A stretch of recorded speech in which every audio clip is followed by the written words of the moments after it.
मर जाना नहीं। मुक्त का मतलब है रोग से, दोष से, अधिकार से, अवगुण से, इन सब चीजों से आप मुक्त हो गए, इसको कहते हैं मुक्त हो जाना।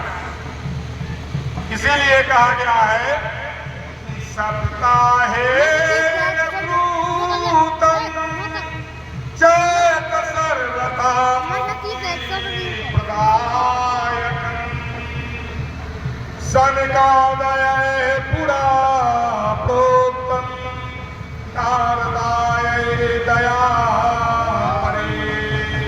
अर्थात श्री भागवत जी पुराण की रचना नारद जी ने आदेशानुसार श्री वेदव्यास जी ने रचना की और इसी में बताया गया कि एक आत्मदेव नाम की एक कथा को सुनिए, एक कथा को सुनेंगे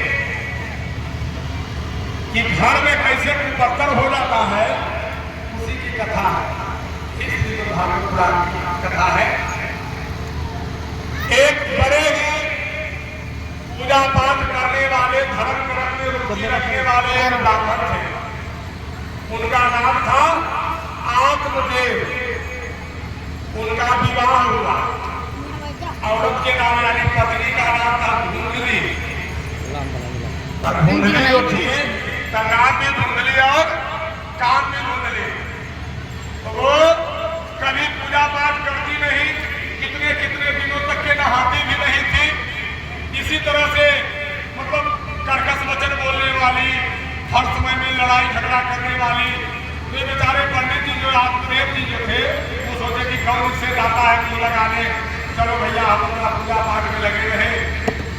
और धीरे धीरे कुछ काल बीत गया, लेकिन बाल बच्चे जब नहीं हुए तो वो एक बार की बात है कि पूजा करते करते भगवान का ध्यान लगाया। भगवान प्रकट हुए, बोले क्या चाहिए मांगो। तो उन्होंने कहा कि हमको वो संतान दे दीजिए। तो बोले ऋषि के रूप में जो थे, कहें कि तुमको लीलाओं में संतान नहीं लिखा हुआ, तुमको बाल बच्चा नहीं होगा। तो नहीं नहीं, चाहे तो दे दीजिए, नहीं तो हमको मार दीजिए। अब सोचे कि बड़ा मूर्ख है, लिखा हुआ नहीं है, और अगर जो नहीं देंगे तो मर जाएगा, तो नाम मेरा होगा। तो भगवान आज तक के तो औजस नहीं लिए अपने ऊपर में खाली भी। अब हुआ क्या कि साधु बाबा सोचे कि तो मानेगा नहीं, तो वो क्या किए कि एक फल दिए, एक फल दिए और कहे कि ले जाओ इस फल को और अपनी पत्नी को दे देना, खिला देना। अब वो आए पंडित जी अपने घर में, और आने के बाद अपने पंडिताइन को बोले, जिनका नाम धुंधली था, कि ये लीजिए, इसको खा लीजिए, संतान की प्राप्ति होगी। अभी उस समय में तो ले लिया। लेने के बाद में मन में सोची आज बच्चा होगा, राते बेराते पेशाब कर देगा, मैदान कर देगा, उसको साफ करे पड़ेगा, दूध पिलाना पड़ेगा। दूध पिलाने से मेरी सुंदरता, जो मैं सुंदर हूँ, वो सुंदरता खत्म हो जाएगा। भक्तजनों, माताओं का, बालक का, पुत्र का प्रथम आहार माता का दूध है। और अभी कुछ माताएं ऐसी भी हुई जो आधुनिकता में अर्थात नए जमाने में कहती क्या है कि दूध पिलाने से सुंदरता नष्ट होता है। नहीं बंधुवन, उससे तो और आपके रूप में निखार आएगा, क्योंकि वह नेचुरल पावर, प्राकृतिक गुण है, परमात्मा ने दिया। जब संतान होते हैं तभी माँ के स्तनों में दूध उतरते हैं। कौन है उतारने वाला? है किसी का पावर क्या?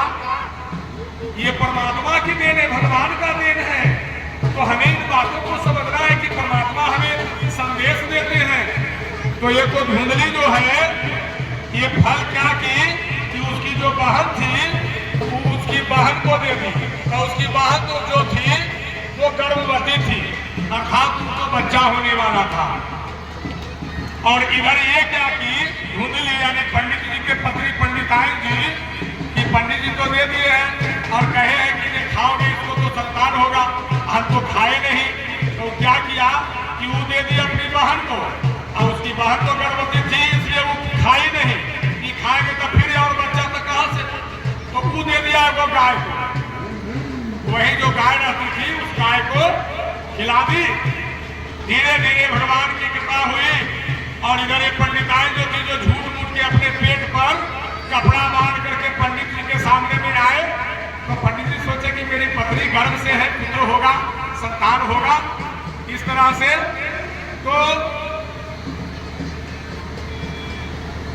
जब 9वें महीने हुए तो वो कपड़ा हटा दी और बहन का जो पुत्र हुआ उस पुत्र को ले आई और पुत्र को ला करके पंडित जी के आगे में रख के कही कि लिखिए यही आपका पुत्र है। तो पंडित जी और भी विद्वान लोग उसका नाम रखना चाहा, तो उसकी पुत्री धुंधली जो थी वो कही कि मेरा बेटा इसलिए मैं इसका नाम रखूंगा। तो नाम रखा क्या? धुंधकारी। और गाय को जो खिला दिया था फल